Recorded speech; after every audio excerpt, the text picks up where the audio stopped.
Ne vous inquiétez pas, c'est juste qu'on fait un Facebook Live en même temps. Comme c'est hyper intéressant ce qu'on va dire. Je vais expliquer après. Ok, allez, c'est parti. Bonsoir à tous, merci d'être présents. Je pense qu'on attend aussi quelques retardataires qui devraient arriver. Pour ceux qui ne nous connaissent pas, donc on s'appelle Monsieur Lucien. Je suis avec Thomas, mon associé, Axel qui est derrière, qui est chef de projet. Et donc on a une entreprise qui s'occupe d'accompagner plutôt les petites structures dans leur communication digitale. On fait des logos, on fait des sites web, on fait de la formation ou la gestion de réseaux sociaux, on fait de l'accompagnement web. Cette année, on a pris une bonne résolution, on s'est dit qu'on allait lancer des afterwork. L'idée, c'est qu'une fois par mois, on puisse animer un afterwork avec des thématiques différentes et dans lesquelles on puisse aussi faire intervenir un partenaire avec qui on travaille. Aujourd'hui, c'est Guest Suite qui prend la parole avec Camille, qui s'est spécialisée du coup dans la gestion de e-réputation et des avis clients.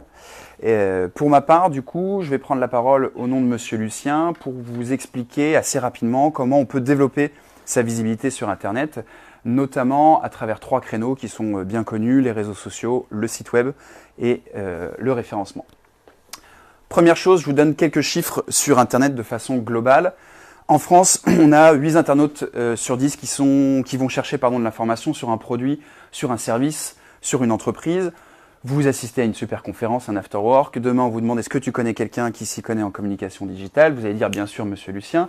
On va probablement taper le nom Monsieur Lucien sur Google. On va voir les avis qui ressortent. On va voir s'il y a un site internet, s'il y a un blog. Si c'est positif, on va potentiellement nous contacter. Si c'est négatif, évidemment, on va passer notre chemin. C'est exactement le même principe pour un restaurant, pour un hôtel.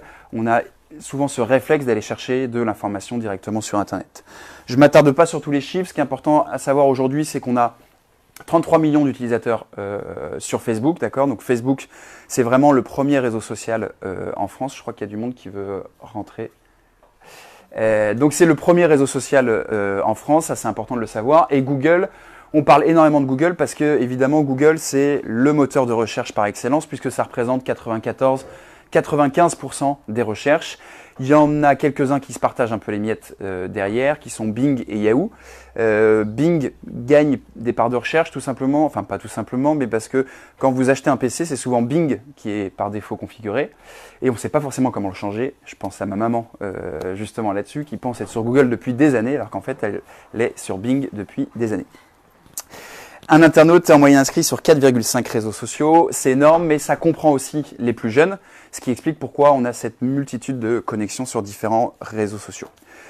Je vais vous poser rapidement quelques petites questions. Est-ce que vous savez en une minute combien de messages WhatsApp sont échangés dans le monde? Un ordre d'idée.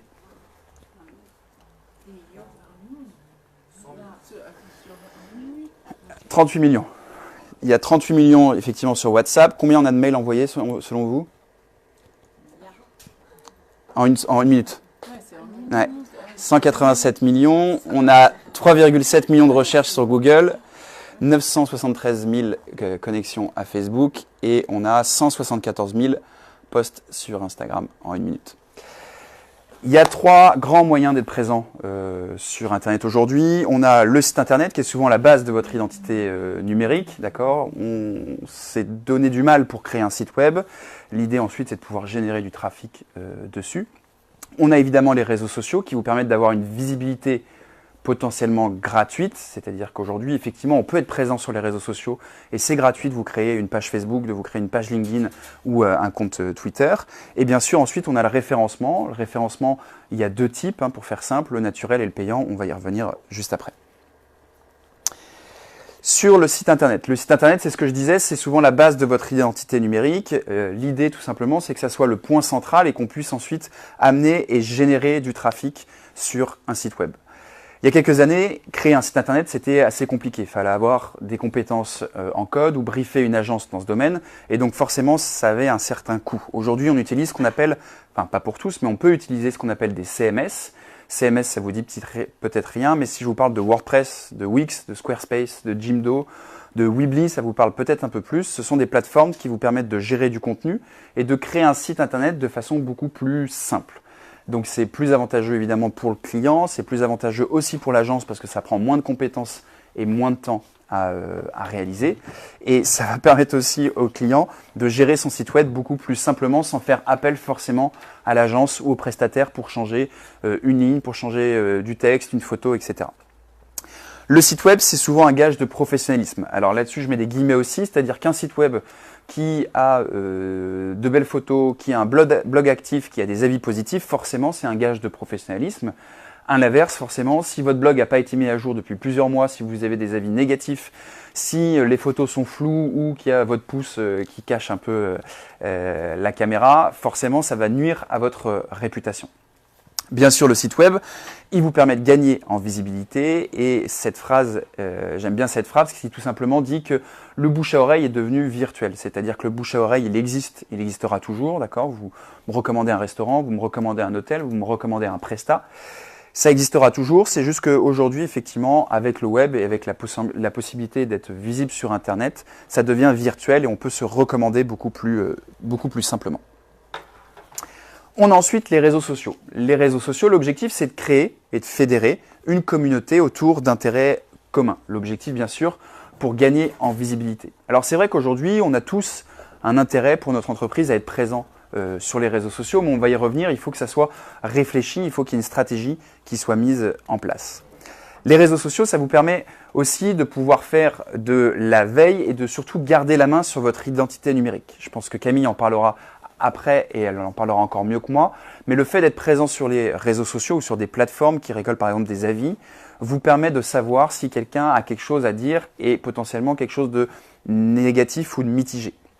On a tous été confrontés à un client pour lequel la prestation a bien commencé, puis c'est pas forcément très bien terminé, pour lequel un client qui a reçu un produit, il y avait un défaut de fabrication.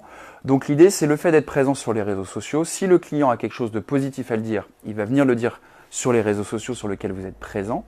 Et s'il a quelque chose de négatif à dire, il va aussi le dire, mais si vous êtes présent sur des réseaux sociaux, il va le dire normalement sur ces plateformes et vous allez pouvoir répondre, afficher votre professionnalisme et potentiellement signaler un abus s'il y a un abus. Donc c'est vraiment intéressant aussi sur ce point de vue-là. Si vous vous dites, les réseaux sociaux, j'en ai rien à faire. Nous, on a des clients qui nous disent, moi je veux pas savoir, les réseaux sociaux, ça m'intéresse pas. Très bien, mais s'il y a un client à un moment est mécontent et a envie de le faire savoir, il va pas attendre que vous créez en fait votre page Facebook, votre compte sur Twitter. Il va tout simplement aller le dire sur une autre plateforme sur laquelle vous n'aurez pas forcément la main et sur laquelle vous n'allez pas forcément pouvoir répondre. Donc d'où vraiment l'importance de pouvoir être présent sur ces réseaux sociaux pour gérer votre e-réputation. Quelques chiffres sur les réseaux sociaux, je passe rapidement dessus. Sur Facebook, on a 2 milliards d'utilisateurs dans le monde, 33 millions en France. On est beaucoup plus à destination du grand public que du B2B. Sur Instagram, on a 1 milliard d'utilisateurs dans le monde. Il faut savoir qu'Instagram donc maintenant appartient à Facebook et on a 14 millions d'utilisateurs en France. Instagram, c'est vraiment le réseau social par excellence qui utilise le visuel. Sur Twitter, on a un âge moyen qui est beaucoup plus jeune, d'accord? Contrairement à ce qu'on peut penser, on a un âge moyen de 22 ans. Effectivement, les jeunes sont actifs sur Twitter. Est-ce que c'est une bonne chose? Pas forcément, parce que Twitter, à l'origine, n'a pas été créé pour ça. Mais on a toujours une moyenne d'âge quand même en France qui est assez jeune. Et on s'adresse plutôt à des contenus d'experts. C'est-à-dire que si vous êtes sur Twitter, vous allez chercher à toucher des associations, des mairies, des élus, potentiellement des influenceurs, potentiellement des journalistes qui, eux, vont faire leur veille énormément sur Twitter. Donc si vous avez un contenu de spécialiste et que vous voulez cibler certaines personnes, Twitter va être intéressant dans ce cas-là. Et enfin, le dernier que je vais citer aujourd'hui, je ne l'ai pas. Ok, je voulais vous parler de LinkedIn 2 secondes. Donc LinkedIn, c'est le réseau social business par excellence. À la base, c'était juste vraiment avoir un CV en ligne.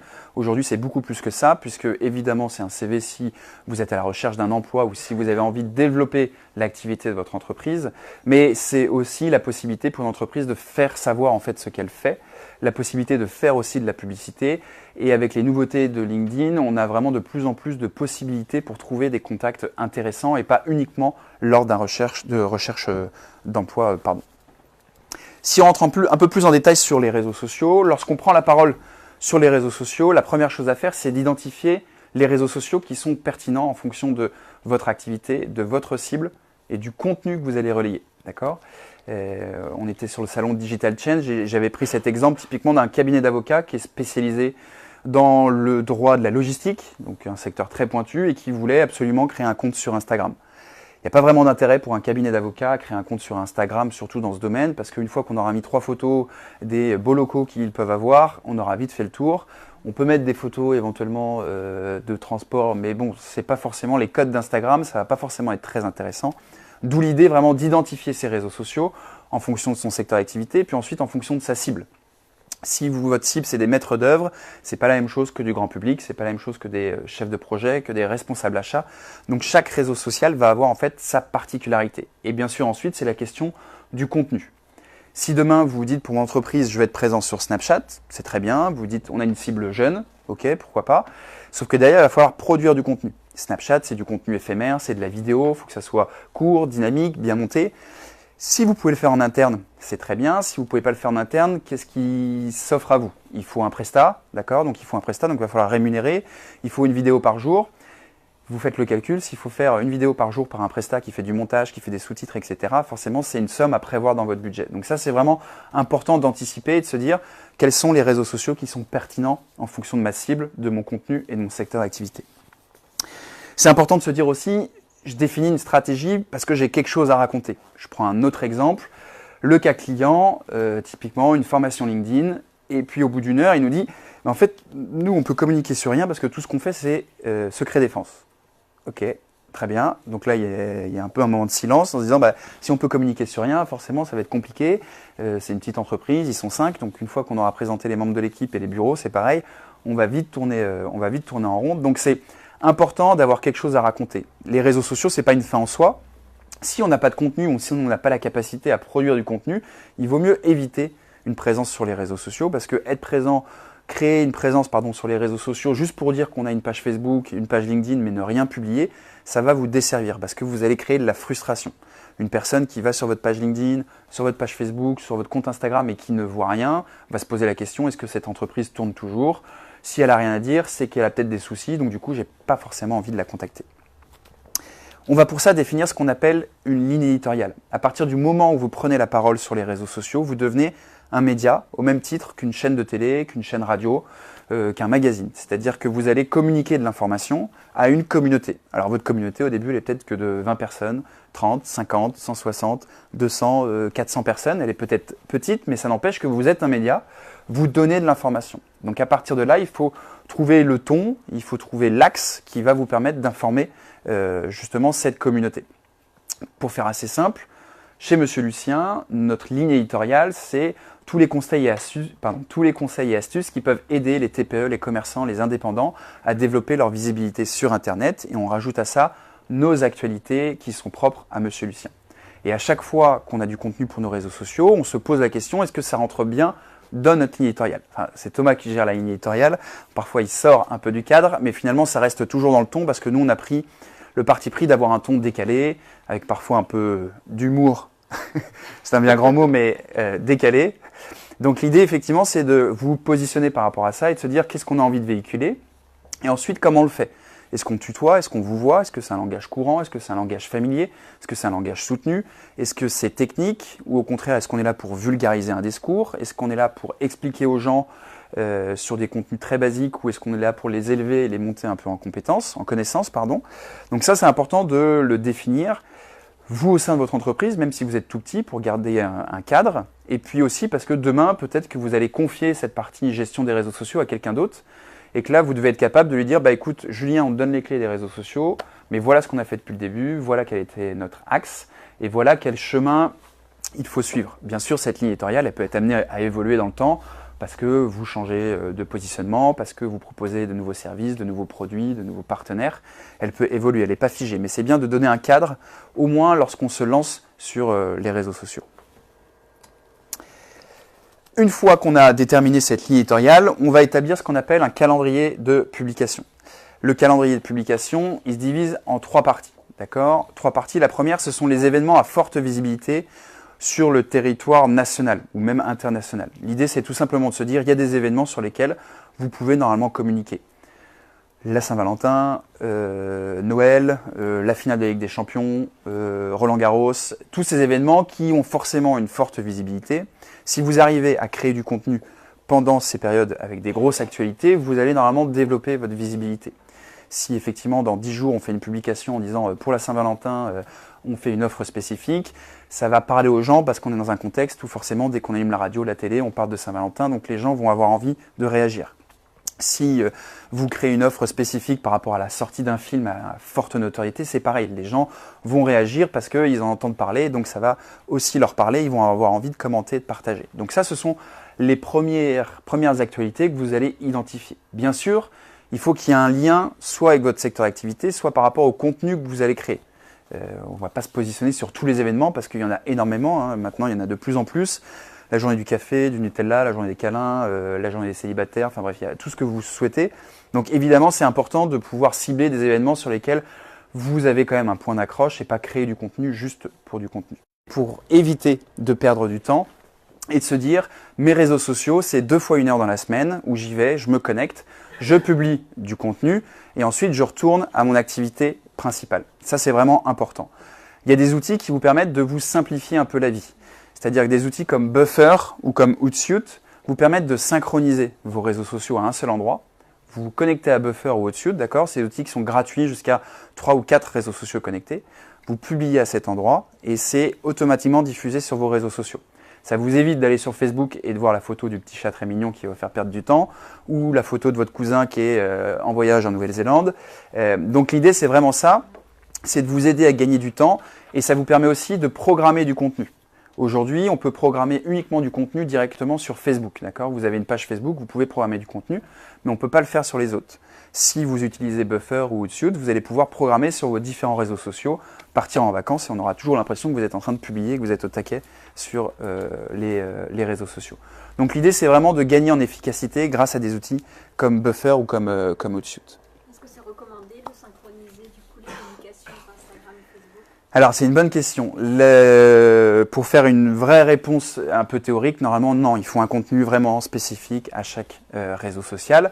Maintenant, on sait très bien que dans la réalité du quotidien, on n'a pas forcément le temps de mettre le visuel au bon format, de trouver les 15 hashtags qui vont être bien sur la publication Instagram alors qu'on ne les met pas sur Facebook, de réduire à 240 caractères pour Twitter, de changer son discours pour être plus institutionnel sur LinkedIn. Donc oui, dans un monde parfait, il faudrait vraiment le contenu pour chaque réseau social. Après, parfois, il faut aussi se dire, commençons par avoir déjà un contenu créé, on met le même sur Facebook et sur Instagram. Et puis quand on sera à l'aise, on pourra vraiment adapter les contenus. Une fois qu'on a fait ça, il ne faut pas hésiter à tester de la publicité. La publicité, c'est quelque chose que vous pouvez tester sur les réseaux sociaux, notamment sur Facebook et Instagram. Encore une fois, c'est la même maison. Donc, si vous voulez faire de la pub sur Instagram, il faut passer par Facebook. Sur LinkedIn, vous pouvez le faire aussi. Le problème de LinkedIn, c'est que c'est assez cher. On est souvent vers une moyenne de 4 € du clic. Donc, forcément, il faut être très rentable derrière. Et c'est pour ça qu'on voit souvent des grands groupes qui font de la pub sur LinkedIn. Vous allez avoir des banques, des compagnies aériennes, parce qu'elles ont du budget à diffuser là-dessus. Mais l'idée, c'est de pouvoir tester la publicité parce que finalement, avec des petits montants, vous allez pouvoir donner plus de visibilité à votre contenu. Alors attention, ce n'est pas en mettant 1 € que vous allez avoir des résultats. Par expérience, il faut compter entre 5 et 10 € par jour pour commencer à avoir des résultats. Maintenant, vous n'êtes pas obligé de mettre 10 000 €. Vous pouvez commencer avec 150 € sur une semaine, voir ce que ça donne, tester différents types de publicités et vous dire, ok, je sais que ce contenu fonctionne mieux que l'autre. Donc, je sais que dans 3 mois, j'ai un moment où il faut que je mette un coup de boost parce que saisonnalité, parce que c'est la Saint-Valentin et que moi, je fais des chocolats. Donc, l'idée, c'est vraiment de pouvoir identifier et de se dire pourquoi pas tester la publicité et pas s'arrêter en disant non, je ne veux pas faire de publicité. Parce que l'avantage des réseaux sociaux, c'est qu'ils vous connaissent très bien, ils me connaissent très bien et ils savent très bien ce qui vous intéresse. Donc, si vous ciblez bien avec votre publicité, vous allez pouvoir toucher des clients potentiels. Bien penser à gérer, répondre, modérer tous les avis. Dès que vous avez un avis qui est laissé sur un réseau social, sur une plateforme, peu importe laquelle, il faut absolument répondre, qu'il soit positif ou négatif, surtout s'il est négatif. Pareil pour les commentaires que vous allez avoir sur des publications. Vous avez des commentaires sur des publications, même si elles sont assez basiques, c'est bien de répondre. Pourquoi ? Parce que le réseau social se dit, s'il y a une réponse, ça veut dire qu'il y a de l'échange. Moi, je suis un réseau social, mon but, c'est de valoriser les échanges. Donc, si quelqu'un commande votre publication et qui vous dit bravo Axel pour votre publication ou pour tel sujet, si vous allez remercier la personne, ça crée un échange et donc vous développez les chances que cette publication ait plus de visibilité. Vous pouvez aussi penser à inciter vos clients à laisser des avis. Ça sera la partie de Camille. Mais l'idée, tout simplement, c'est de pouvoir récupérer des avis parce que c'est un peu idiot, mais quand on va sur Google et qu'on voit 4,5 sur 5, et ben, ça donne envie forcément de cliquer sur le site web et d'en savoir plus.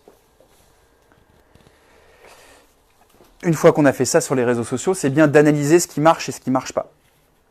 Si vous avez fait le plus gros du travail, c'est-à-dire que vous êtes organisé, vous publiez du contenu régulièrement, maintenant il faut regarder en fait ce qui fonctionne et ce qui fonctionne moins bien. Ça vous permet de tirer un peu des tendances et de vous dire tout simplement, ok, ben je sais que ce type de contenu fonctionne bien, je sais que quand je mets une photo de moi en situation, ça fonctionne mieux que quand c'est un article de fond. C'est souvent le cas, c'est un peu frustrant. Nous, chez Monsieur Lucien, on fait des tutos, des articles de blog qu'on s'embête à écrire, à prendre du temps à écrire. Et finalement, quand on met une photo de nous avec une bougie pour nos 31 ans, bah, finalement, ça va beaucoup mieux marcher qu'un article de blog qu'on a mis plusieurs jours à écrire. Ça fait partie des réseaux sociaux. Ça va dépendre aussi du réseau social. Donc l'idée, c'est de pouvoir varier les contenus pour voir ce qui fonctionne le mieux et ne pas hésiter justement à réitérer l'opération. Et bien sûr, point très important, c'est de pouvoir mettre en place des partenariats ou de l'échange de visibilité. Je prends un exemple très concret. Vous êtes un cabinet d'architectes et vous avez l'habitude depuis des années de travailler avec une entreprise qui fait de la peinture. D'accord ? Vous avez potentiellement la même cible, d'accord ? Vous avez des services qui sont complémentaires. L'idée, c'est que plutôt que de rester chacun dans son coin avec sa communauté sur Facebook, Instagram, ce que vous voulez, qui a 100, 200, 300 fans, pourquoi ne pas se mettre en avant et justement relayer nos publications de chaque page ? L'idée, c'est de pouvoir justement dire, moi je suis architecte et on travaille avec telle société qui fait de la peinture. On vous incite aussi à les contacter si vous en avez besoin. On peut faire un interview de cette société, les mettre en avant, parce qu'en les mettant en avant, forcément, ils vont aussi peut-être partager ce contenu sur leur page Facebook et donc contribuer à développer votre visibilité. Donc ça, c'est important de le garder à l'esprit. Et enfin, de bien penser à allier le virtuel et le terrain. L'idée, c'est vraiment de pouvoir se dire, je suis sur Internet, c'est très bien, mais lorsque je vais être dans un endroit concret, c'est bien de communiquer sur l'événement. Vous allez à un salon, annoncez 15 jours en amont que vous allez être présent sur ce salon. Le jour J sur le salon, prenez une photo pour dire que vous y êtes. 3 jours après, mettez une photo, remerciez les organisateurs, identifiez-les dans vos publications, faites peut-être une vidéo et donnez votre point de vue sur ce que vous avez vu. C'est ça qui va être intéressant et c'est ça qui vous permet de créer du contenu et de garder un lien avec vos communautés. Dernier point du coup, c'est le référencement. Le référencement, c'est la possibilité de ressortir du coup sur les moteurs de recherche, typiquement Google, pour ne pas le citer. Il y a deux possibilités. Soit vous faites du référencement payant et donc vous achetez des mots-clés. Je veux ressortir sur le mot-clé restaurant Nantes. Donc je vais dire à Google, j'aimerais savoir combien ça va me coûter. Google va vous dire, écoutez, aujourd'hui le mot-clé restaurant Nantes, il va falloir mettre plus de 30 centimes du clic, je dis n'importe quoi, pour être premier sur Google et arriver dans les petits bandeaux verts qui sont dans les premiers résultats de Google. Donc ça, vous passez par Google AdWords et il peut vous faire des simulations et en fonction de votre budget, vous allez pouvoir vous positionner simplement. Le référencement naturel, c'est tout ce qui arrive après. Donc ça, le référencement naturel, c'est pris en compte en fonction de votre site web, de la plateforme du site web, du contenu que vous avez, du paramétrage de votre site web, du nombre de liens que vous avez dans votre site, du nombre de liens qui redirigent aussi vers votre site. Typiquement, si votre site a énormément de liens qui redirigent vers lui, typiquement, votre site a de plus en plus de visibilité, il y a de plus en plus de sites web qui parlent de lui, Google voit ça et se dit, s'il y a plein de sites qui redirigent vers lui, c'est que le contenu est intéressant, donc je lui mets une meilleure note et donc je vais améliorer son classement. Donc là, je le fais de façon évidemment très synthétique. Nous, ce qu'on recommande chez Monsieur Lucien, c'est de travailler dans un premier temps sur votre site web, sur vos réseaux sociaux, sur votre blog éventuellement, de faire un point au bout de 3-6 mois, parce que les moteurs de recherche mettent jusqu'à 3 mois pour bien indexer votre site, et ensuite de se dire, ok, est-ce qu'on a un intérêt à aller plus loin ? Si c'est le cas, pourquoi pas appeler un professionnel du référencement qui va vous mettre en place une stratégie. Et si ce n'est pas le cas, dans ces cas-là, s'arrêter là. On fera sûrement un afterwork justement avec notre partenaire qui s'appelle la boîte à donuts, qui est spécialisée dans le référencement naturel et payant et qui viendra donner son point de vue et son expertise sur ce sujet qui est un sujet bien spécifique. Le référencement, ça c'est juste un petit clin d'œil. Vous avez la possibilité, d'autant plus si vous êtes commerçant ou si vous voulez avoir une visibilité sur Google assez forte, de créer une fiche Google My Business. Elle est gratuite. Vous demandez à Google de créer une fiche, il vous envoie un numéro de code à l'adresse que vous avez renseignée et ça vous permet tout simplement ensuite d'avoir une fiche d'identité quand on tape votre nom d'entreprise directement sur Google avec potentiellement les derniers avis qui ont été laissés, potentiellement les dernières publications aussi. Donc ça, c'est intéressant de le faire, ça contribue à votre réputation, ça contribue aussi à votre référencement d'un point de vue local, donc n'hésitez pas à l'utiliser. Pour finaliser mon intervention, effectivement, l'idée c'est de travailler dans un premier temps sur votre site web, d'accord, sur votre site web, sur l'objectif de votre site, sur la structure de votre site, sur le contenu que vous allez rédiger. Pensez bien aussi lorsque vous avez un site web à tout ce qui est mention légale, ça c'est important, ça l'aide de plus en plus avec les RGPD qui est passé. Sur le traitement des données, c'est pareil, si vous avez des formulaires de contact, pensez bien à les déclarer ou si vous envoyez ensuite des newsletters, il y a plein de petites choses qu'il faut prendre en compte.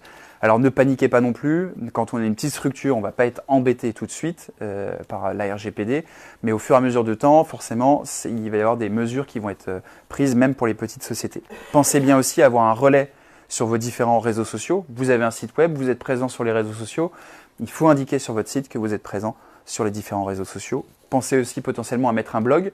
C'est pareil, si vous mettez en place un blog, c'est intéressant, mais c'est intéressant si vous y apportez du contenu. Si c'est pour rien faire et juste dire 2 articles en disant on a lancé un blog et qu'il ne se passe rien pendant un an, ça va vous desservir. Une fois que vous avez fait ça, on communique sur les réseaux sociaux, d'accord, par rapport à tout ce qu'on a vu, on va relayer du contenu de façon à ce qu'on redirige du trafic sur notre site web. L'idée c'est je publie sur mes réseaux sociaux et quand les gens cliquent, ils sont rebasculés sur mon site où ils vont pouvoir consommer plus de contenu. Et une fois qu'on a fait ça, c'est bien sûr penser à développer sa visibilité. Ça passe par les signatures de mail, ça passe par le référencement, ça passe par allier le virtuel et le terrain, de faire vraiment le lien entre les deux pour contribuer et générer du trafic et développer votre visibilité web. Je m'arrête là pour moi, je suis à votre disposition si vous avez des questions, on en parle tout de suite, on se fait 10 minutes de questions-réponses et on pourra continuer après. Et ensuite, je laisserai la parole du coup à Camille. Merci. Est-ce que vous avez des questions?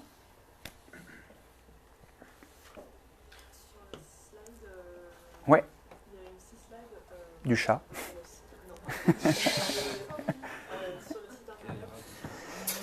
Dans les dernières, celle-là? En fait, ça peut être intéressant effectivement quand vous avez votre site web. Si vous avez un formulaire de contact, les données que vous récupérez, vous l'utilisez pour faire un fichier prospect. Si vous le faites, c'est là où il faut faire attention à la RGPD. Alors, c'est moins le cas quand on est en B2B qu'en B2C, puisqu'on est ils sont moins tatillons sur le B2B, parce qu'à partir du moment où vous vous adressez à des professionnels, on a moins besoin de l'autorisation. Mais l'idée, c'est quand même, une fois que vous récupérez des contacts, les utiliser ensuite pour les solliciter. Une première fois, évidemment, s'ils ont fait une demande de devis, et potentiellement ensuite avec une newsletter, leur annoncer le lancement d'un afterwork, etc. D'autres questions? C'est bon? Ok. Bon, parfait. Je laisse la parole à Camille. Est-ce que tu penses que tu peux mettre ce micro ou pas? Je peux. Merci. Bah, du coup, est-ce qu'on entend? Non, ça c'est un devis. Ouais, je veux bien. Du coup, je vais me présenter rapidement. Donc, je m'appelle Camille Marolo et je travaille chez Guest Suite à Nantes. Peut-être que vous connaissez, on a changé de nom entre-temps, on s'appelait Guestap, maintenant on s'appelle Guest Suite. On est une start-up qui a 5 ans, qui est plus vraiment une start-up et qui vient de la cantine à la base et qui a évolué et qui là, on a déménagé plusieurs fois et là, on va redéménager sur l'île de Nantes. Et donc, on travaille dans le domaine de l'e-réputation. Et on travaille aujourd'hui dans le but ultime de permettre à nos clients de gérer du coup au mieux leur réputation en ligne. Donc c'est ce qu'on va expliquer un peu aujourd'hui. Et donc on permet à nos clients de pouvoir gérer, analyser, récolter des avis de leurs clients et les diffuser sur les plateformes qui sont les plus importantes en fait, que sont Google, Trip, les pages jaunes, etc. On pourra en parler tout à l'heure. Mais voilà un peu notre cœur de métier. Et voilà, et pour la petite histoire, donc on a travaillé essentiellement dans le secteur du tourisme à la base, donc avec des hôteliers, des campings, des restaurateurs. Et donc là aujourd'hui, on s'étend à absolument tous les établissements en fait qui ont des avis sur Internet. Tout, ça peut être d'un coiffeur à une concession auto, tout type à un aéroport, tout type de structures qui ont des avis au minimum sur Google, on va dire, minimum sur la grosse plateforme Google. Donc là aujourd'hui, je vais vous donner quelques chiffres pour que vous puissiez. Donc je sais pas exactement tous ce que vous faites, vos secteurs, s'il y a des gens qui sont directement ou indirectement confrontés aux avis clients chaque jour. Mais donc on pourra échanger là-dessus. N'hésitez pas, vous pouvez poser des questions. Je vais vous donner quelques chiffres pour bien vous rendre compte de l'importance du coup de cette réputation en ligne et de ces avis. Et puis je vous donnerai quelques outils à mettre en place, faciles à mettre en place pour pouvoir optimiser du coup son image grâce à ces avis de ses clients. Donc, ouais, je veux bien. Donc, il y a un paradoxe à bien retenir et qui fait bien comprendre l'importance de ces avis. C'est que premièrement, il y a 90% des internautes qui consultent les avis avant de prendre une décision, que ce soit pour réserver une semaine dans un hôtel ou pour aller chez le coiffeur. Donc 90% c'est énorme et si tu veux je vais... Et le paradoxe c'est que 1% en moyenne des clients au final s'expriment. Donc ça paraît pas beaucoup du tout. Et donc on se rend compte qu'il y a toute une partie, une très grande partie, qui s'exprime pas et qui est potentiellement une majorité de gens satisfaits et qui pourrait, pour certains établissements par exemple, qui peuvent avoir des avis négatifs éparses à des dates éparses, on en parlera tout à l'heure, et c'est du coup une non-représentation, une mauvaise représentation du coup de l'image de l'établissement. Donc ça va être le point ce soir. Donc cette bizarre slide est très représentative puisque on se rend compte que les zones chaudes aujourd'hui, entre guillemets les zones chaudes, on croirait que c'est une présentation météo, les zones chaudes de recherche lorsqu'on va rechercher sur Google, la vision de l'internaute en premier va d'abord se focaliser sur la vitrine Google avec toutes les informations sur, on va prendre toujours un coiffeur par exemple, et au centre de tout ça, les avis Google, les avis clients Google. Donc on se rend compte vraiment de l'importance de cette étude qui est, moi je trouve très pertinente, très représentative de là où effectivement il faut performer, là où il faut être présent et là où il faut prendre soin de son image, de sa vraie vitrine. Au final, qui est Google et la première recherche Google qui va être généralement soit votre site, soit, ça dépend de votre cœur de métier, soit une annonce, soit un TripAdvisor par exemple. Donc les premières recherches sont très importantes. Là, donc je fais un petit parallèle avec un client Guest Suite pour bien se rendre compte de l'importance aussi et vous, dans votre tête, qu'est-ce que vous auriez pensé si là, votre recherche s'était arrêtée à ce client qui avait 1,5 sur 5 sur Google, peu importe si on vous l'avait recommandé, si un ami vous l'avait recommandé, 1,5, vous allez aller cliquer, il y a 6 avis qui vont s'afficher, c'est pas beaucoup 6 avis non plus, et on imagine un peu le contenu des avis. Nous, donc ce client est chez nous depuis presque 1 an, il me semble. Et là aujourd'hui, il a 4,2 sur 5. Donc vous pouvez de toute façon vous dire qu'effectivement, quand on tombe sur un 4,2, on se pose moins des questions. On va aller sur le site et on va peut-être passer son chemin et pas forcément aller lire les avis. Et la note est bonne et donc on est sur un impact et donc un taux de transformation du client beaucoup plus important. Donc plus de réservations, donc plus de chiffre d'affaires. On pourra en reparler tout à l'heure. Dernier chiffre que je voulais un peu expliquer, on a à peu près 28% de clics en plus qui ont été étudiés, qui ont été calculés sur un professionnel qui a ses 5 étoiles. sur Google. Donc là, on parle encore de Google. Donc ça, c'est un chiffre à connaître et qui est important, notamment quand j'ai montré un peu l'exemple précédent. Et là, l'idée, donc ça comprend pas ce que tu disais, l'idée du volume d'avis, mais au moins de la note et au moins faire au minimum attention à sa note. C'est très important et c'est très alarmant aujourd'hui de tomber sur, comme hier, on est tombé sur un monsieur qui fait de l'agencement, un menuisier, qui a 1 sur 5. Et il a quelques avis, mais il a 1 sur 5 et c'est terrible. Et en fait, ce classement Google, du coup, ça va pas du tout le desservir. Et donc, on imagine, mais c'est juste que ça paraît abstrait au départ, mais on imagine du coup le manque à gagner énorme. Donc là encore, on pourra en reparler. Mais... 1 sur 5, c'est parce qu'il a des mauvais avis? Il a des mauvais avis, le pauvre, mais il a quelques avis. Donc c'est ça, en fait, c'est qu'il n'a pas sollicité... on imagine qu'il n'a pas sollicité l'ensemble de sa clientèle pour avoir 1 sur 5. Sinon, je pense qu'il aurait changé de métier, je pense. Ce serait beaucoup plus représentatif. Il y en a très peu, du coup. Il y en a très peu, et puis pour l'avoir questionné, il y avait des concurrents.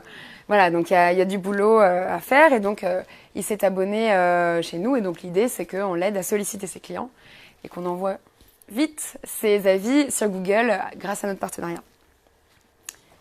Désolée, merci. Donc, une petite checklist. Et donc là, vraiment, vous pouvez vraiment poser vos questions au fur et à mesure.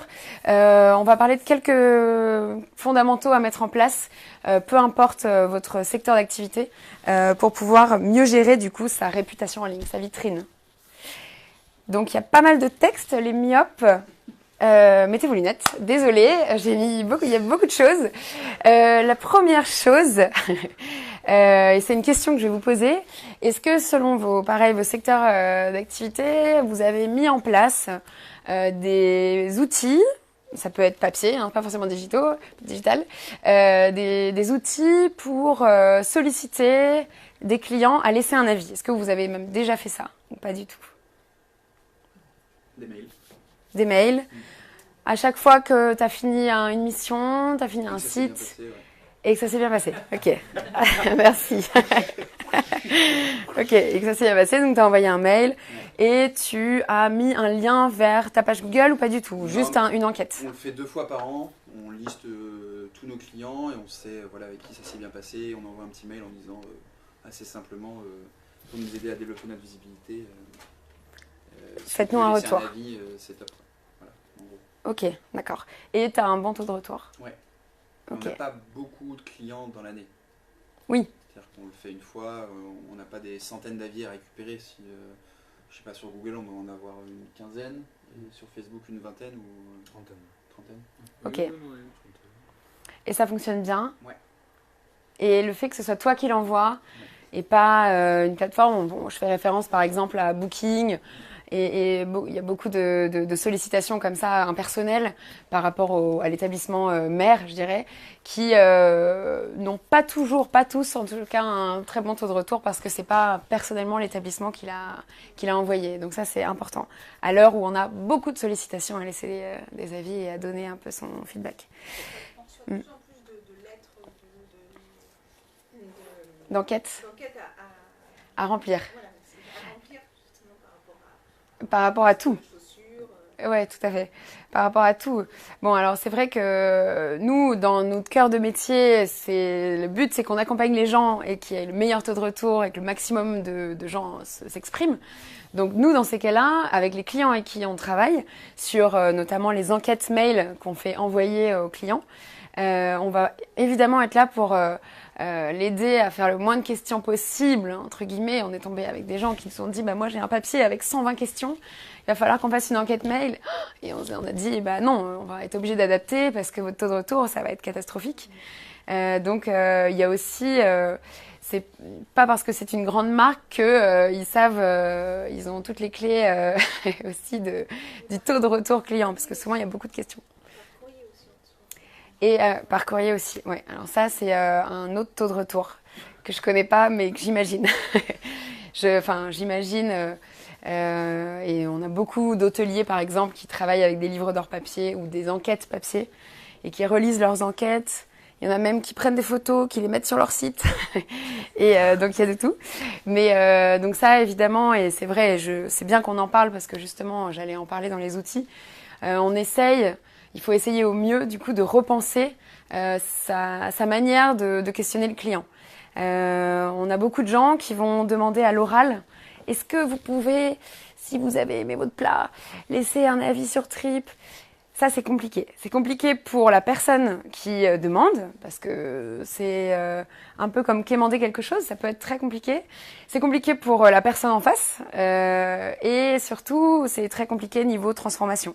Parce que bien souvent, du coup, il faut se créer un compte sur Trip, on n'en a pas forcément... On n'est pas sûr du taux de retour en fait que ça va avoir le fait de demander à ses équipes de quémander un avis, par exemple. Il y a plusieurs outils comme ça, que ce soit oraux ou effectivement écrits, des enquêtes de satisfaction dans des grands établissements ou grandes enseignes, doivent peut-être aujourd'hui repenser un peu leur manière de travailler et pour avoir un maximum de retour et d'optimisation, passer au digital, pourquoi pas. Donc ça, c'est une première chose, repenser peut-être les canaux de collecte. Et nous, on propose 2 canaux de collecte à nos clients. Une application sur place, que ce soit dans un magasin ou dans un hôtel, un resto, qui permet au client de laisser en 1 minute un avis et on récupère son mail en plus. Ou une enquête de satisfaction, pour le coup, qui est appelée enquête, mais qui est dans l'idéal au maximum optimisée, du coup, personnalisée, optimisée. Et dedans, le client répond aux questions et à la fin, il peut laisser un avis qui partira directement sur une plateforme comme Trip ou Google, Page Jaune, avec qui on travaille. Donc voilà, nos partenariats sont une plateforme directe. Une deuxième chose, un autre petit conseil sur la collecte. On conseille évidemment les équipes, les managers ou les directeurs d'établissements à engager leurs équipes et leur personnel dans l'idée, dans la maturité autour de la vie client. Se rendre compte qu'en fait, des simples actions vont peut-être générer des bons avis, qui vont générer des super notes, qui vont générer des réservations, qui vont générer du chiffre d'affaires. Donc ça peut paraître abstrait. Et, on est toujours dans une phase aussi de maturité à faire grandir avec nos clients, mais c'est très important et ça peut être très bénéfique pour l'équipe de les sensibiliser en fait à l'e-réputation, à la vitrine de l'établissement. Donc ça, c'est une deuxième chose, on pourra en reparler ensuite, mais très importante. Et donc voilà, en troisième lieu, c'est ce que j'expliquais à l'instant. Il peut y avoir même un objectif. Voilà, on essaye de solliciter aujourd'hui tant de clients, on essaye de se fixer un objectif. Est-ce que voilà, cette semaine, on se donne un objectif de 10 avis. Alors, est-ce que c'est beaucoup? Allez, 5 avis. Et on essaie d'objectiver ces équipes là-dessus. Et c'est une manière de pouvoir manager aussi différemment. Et pourquoi pas verser des primes. Enfin, on peut imaginer plein de choses. Et c'est important et ça engage l'équipe dans la famille de l'établissement. Alors, je pense évidemment pas que hôtel, je pense vraiment à tout. S'il vous plaît, merci. Deuxième chose, toujours des slides avec plein de mots. Deuxième chose après la collecte, évidemment l'impact. Vous parlez d'impact.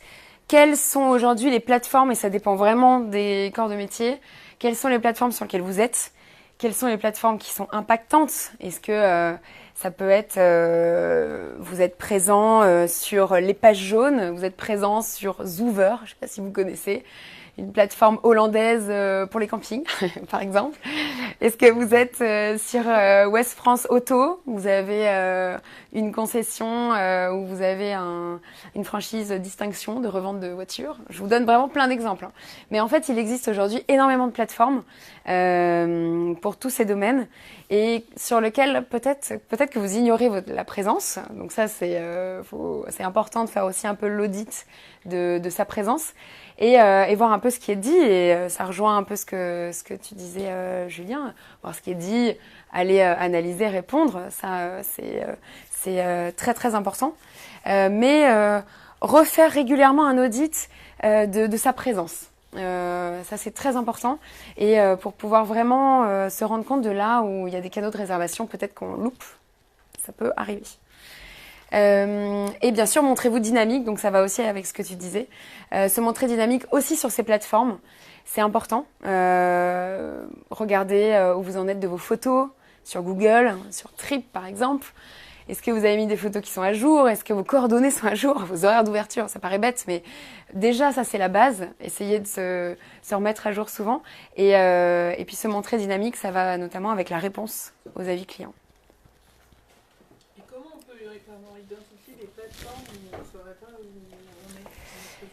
Généralement, quand effectivement on va chercher jusqu'à la 3 ou 4e page de Google, on les trouve.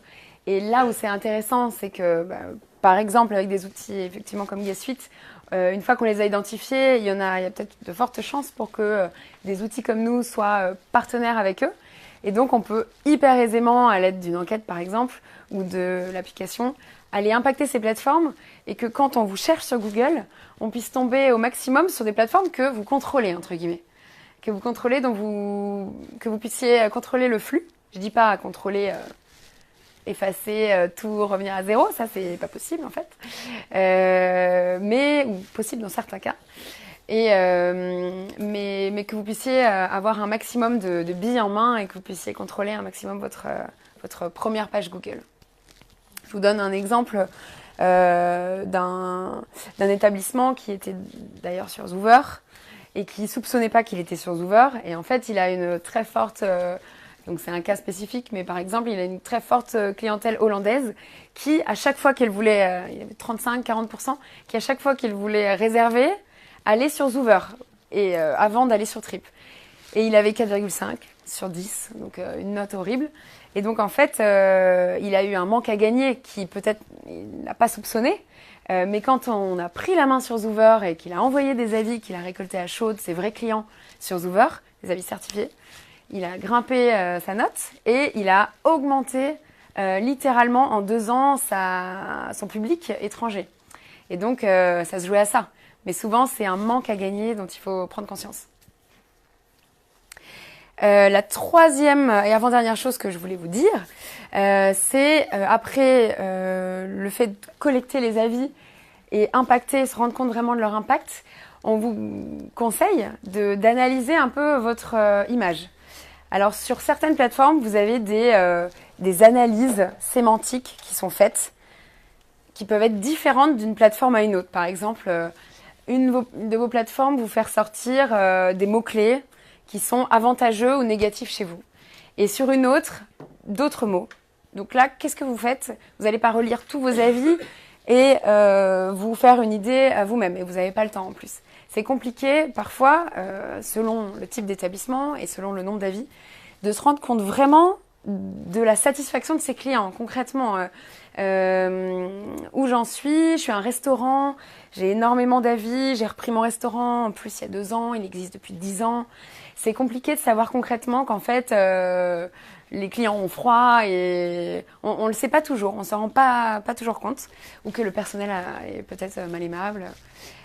Donc aujourd'hui, soit vous avez le volume d'avis qui fait que vous pouvez voir vos axes d'amélioration, soit il y a des outils spécialisés d'analyse de mots clés qui vont vous permettre de faire ressortir ces mots-là et ces axes d'amélioration. Donc je prends par exemple notre cas, on analyse beaucoup d'avis, on scanne tous les avis de nos clients et on fait ressortir comme ça la félicitation, les axes de félicitation et d'amélioration possibles.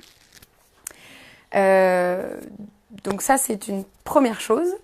Deuxième chose, donc je vous parlais tout à l'heure d'objectiver vos équipes, et il y a aussi la concurrence. La concurrence, vous la regardez peut-être souvent. Tout dépend aussi de votre secteur d'activité, sauf si vous êtes une niche. Mais c'est toujours important évidemment de regarder un peu où en sont les concurrents. Et bien souvent, on peut se rendre compte de plein de choses dans l'irréputation de ses concurrents. Et on peut aussi refaire sa grille de tarifs en fonction de l'irréputation du concurrent, parce que vous vous rendez compte qu'en fait, en face son tarif est beaucoup plus bas. Ça peut toucher un peu tout en fait. Que sa décoration est très mise en valeur. Est-ce que vous n'avez pas des questions à vous poser ou dans l'autre sens? C'est important de surveiller ses concurrents et ça c'est quelque chose qu'on fait aussi avec nos clients et de voir un peu où ils en sont et pouvoir s'adapter au jour le jour. Est-ce que vous avez des questions jusque-là ou pas du tout? Je parle vite. Hein. Ouais. Et la dernière chose, donc on a parlé de collecte, d'impact, savoir où en impact, concrètement, où vous êtes performant. On a parlé d'analyse de sa position. Et la dernière chose, on parle de réponse. Alors, la réponse aux avis, qui de vous a déjà fait une réponse à un avis client? Est-ce que c'était un avis positif, un avis négatif? Est-ce que vous avez une anecdote d'un horrible client à raconter? Est-ce que c'était un peu de tout? Vous avez répondu un peu à tout, à du positif, à du négatif? Ok. Et vous le faites encore régulièrement? Ok. Et vous répondez à tout. Vous allez avoir une médaille. Vraiment, c'est top.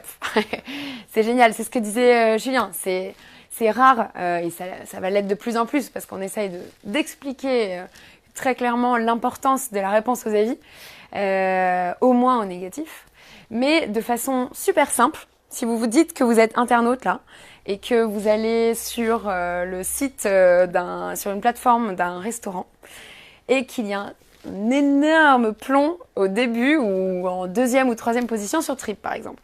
Il y a un gros plomb, un gros parpaing, un bon 1 avec marqué fuyez en courant. Vous allez lire l'avis, il est horrible, à la fois il vous fait rire parce que le mec vous raconte une histoire de serveuse mal aimable. À la fois ça vous fait rire mais vous vous dites bon ok, bon là j'ai compris, là, j'ai du coup pas envie d'y aller, on est d'accord. Et là, soit il n'y a rien, donc il n'y a pas de réponse, soit il y a une réponse horriblement rouge écarlate, on la voit la réponse écarlate du patron, et là vous vous dites ok, donc là en plus ça a l'air horrible, et en plus le patron a l'air horrible, donc là 2 bonnes raisons de effectivement ne pas y aller. Vous voyez où je vais en venir?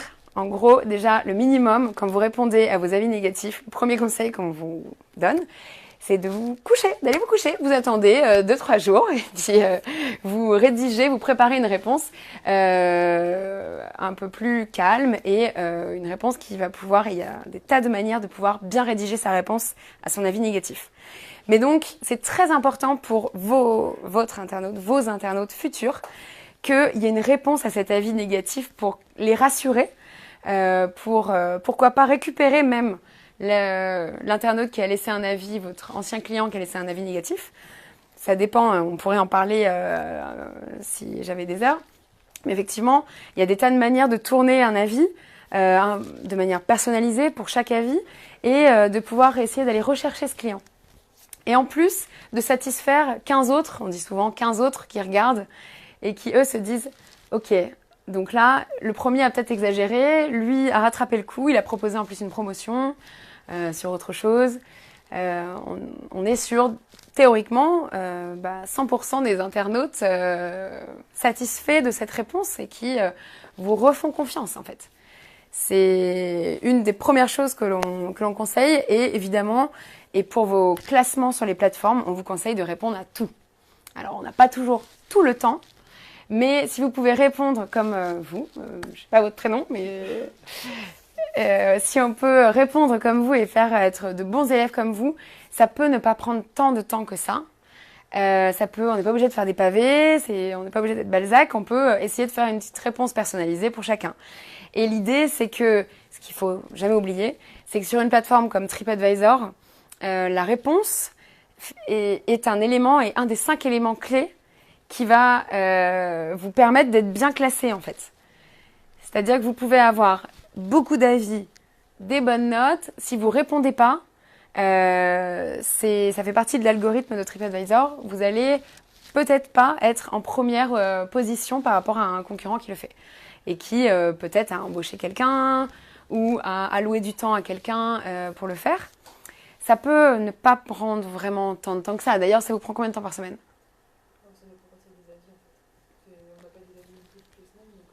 Ok. Quand ils sont positifs, c'est très rapide. En plus, quand ils sont négatifs, là, ça peut prendre plusieurs jours dans la semaine. On revient, vous faites des allers-retours pour être sûr.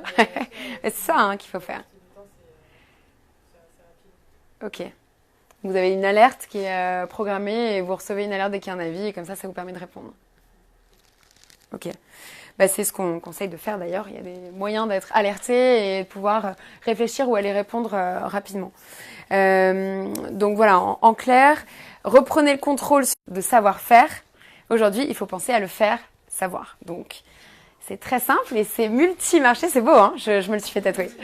Et l'idée, là, c'est de se dire qu'aujourd'hui, vous avez de l'or dans les mains, de l'or dans le cerveau. Vous travaillez avec une équipe super et votre établissement est très bien, est déjà connu, etc.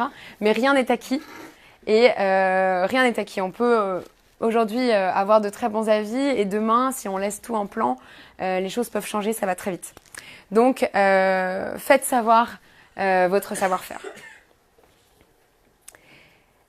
Alors, c'est la dernière slide. Je ne m'appelle pas du tout Julie Fréville, mais voilà. Mais donc, Julie Fréville est ma collègue. J'ai... Peut-être on a répondu à quelques questions. Est-ce qu'il y en a d'autres? Il y a des choses, des mauvaises expériences d'avis clients, ou alors est-ce que vous avez déjà laissé des avis et vous avez peut-être des questions autour de ça? Sur quelle plateforme vous avez peut-être le plus communiqué? Sur Trip ou Google, qui pousse vachement aujourd'hui à laisser des avis? On a des clients qui nous demandent s'ils peuvent parfois supprimer les avis sur Google. On leur dit que non, ou alors si vraiment il y a un avis, il faut contacter Google et que ça prend... C'est ça. En gros, il faut généralement les cas où Google va le permettre, c'est quand vous avez une preuve que votre établissement a été, il y a eu des travaux, par exemple, et donc à telle date, avant une telle date, on va pouvoir effacer les précédents. Par exemple, ça c'est vraiment on va dire le meilleur des cas. Souvent, il y a des demandes évidemment de suppression d'avis qui sont juste peut-être l'avis d'un concurrent en fait. Si on peut avoir la preuve, Google le retire très facilement. Sinon, il faut soit bien répondre, soit il y a des juristes, des sociétés qui le permettent aussi.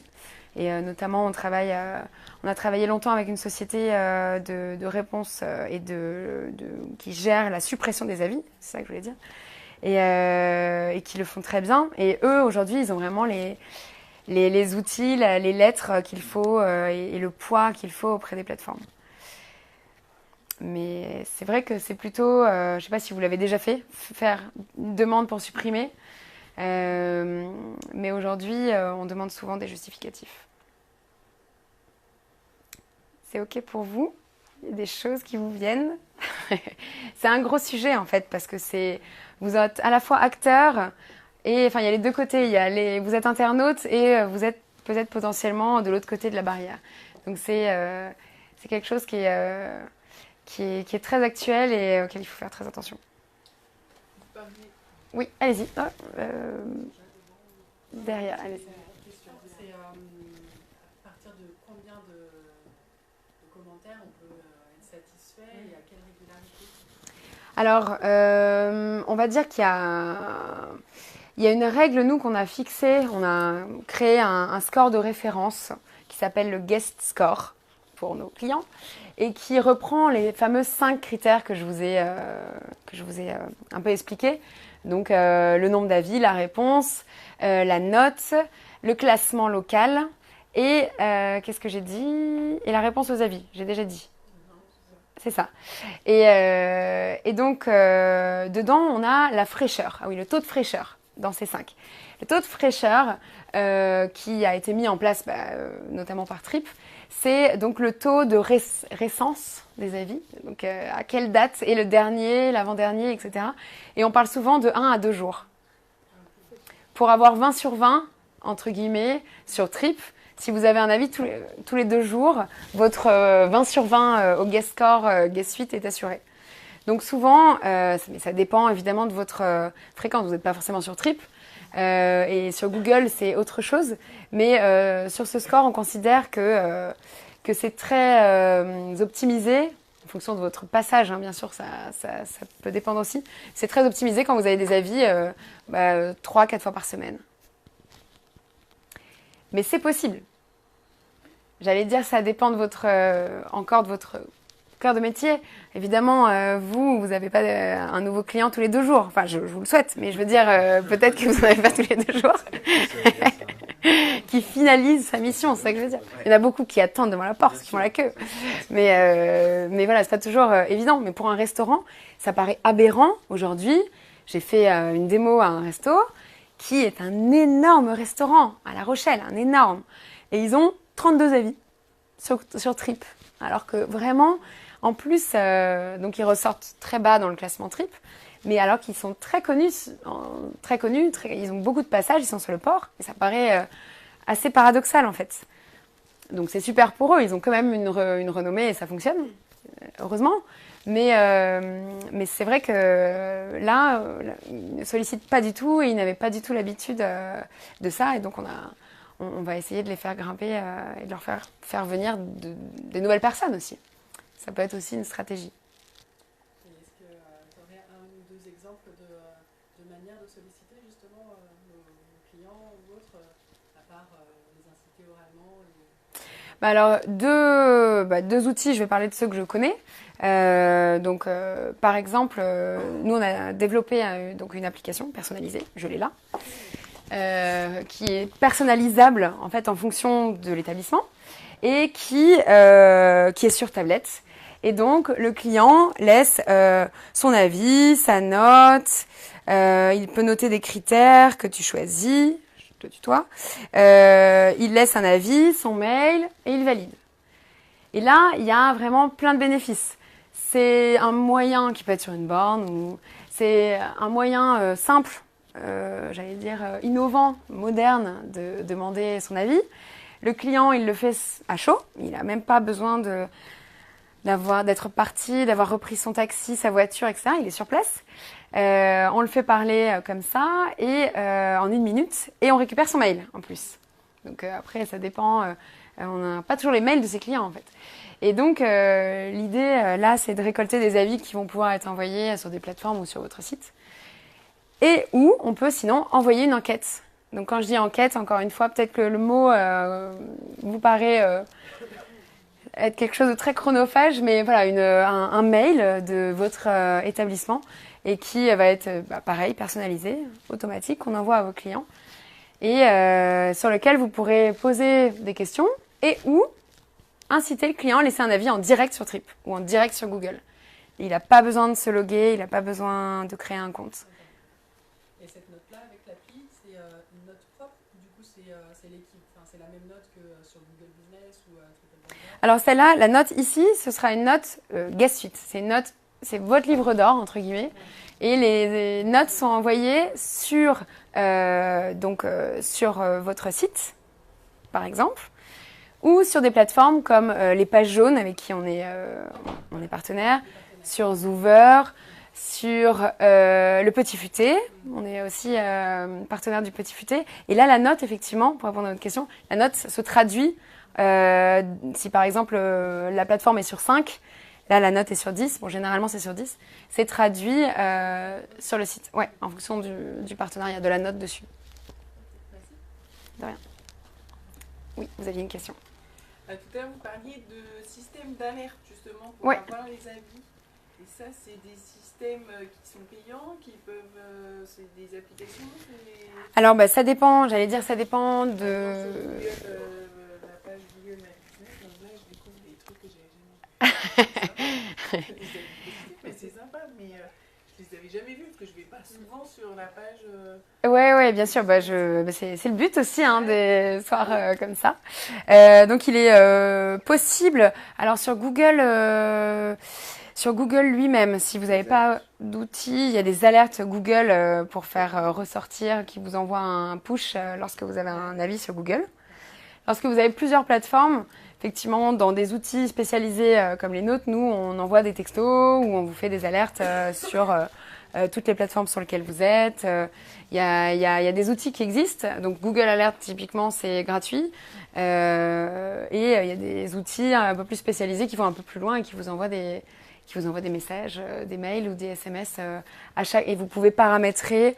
Je veux recevoir un mail ou un texto si j'ai une note de moins de 7. Pour moi, c'est terrible et c'est crucial de pouvoir y répondre vite. Donc ça, c'est possible. Et Si vous avez un compte c'est sur simple. Google My Business, dès qu'il y a un avis qui est laissé, vous recevez automatiquement un mail qui vous dit Dans Julien tous a les laissé cas. un avis et on peut y répondre. Je propose qu'on s'arrête là, qu'on Oui, continue à pas échanger. de souci. Merci. Camille, Super, mais pour, de rien. ton Merci à intervention. vous. Merci à tous. On a prévu 2-3 bouteilles de vin, du jus de fruits.